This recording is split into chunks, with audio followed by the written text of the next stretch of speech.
sure you can see in the video, but because of the main falls right there, it's just an endless mist just raining down. This area here is just full on hardcore jungle rainforest, and then when you go a little bit past this, where it stops being always misty, it turns more into plains. It's such a drastic change. This area is so freaking sick.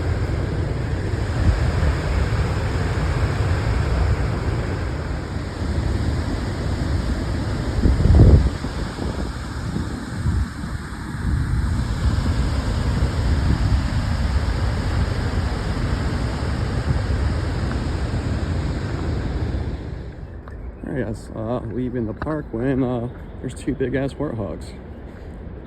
Big fucking pumas. The size of those things. Dang. And there's a monkey up there. A long ass tail. There you go.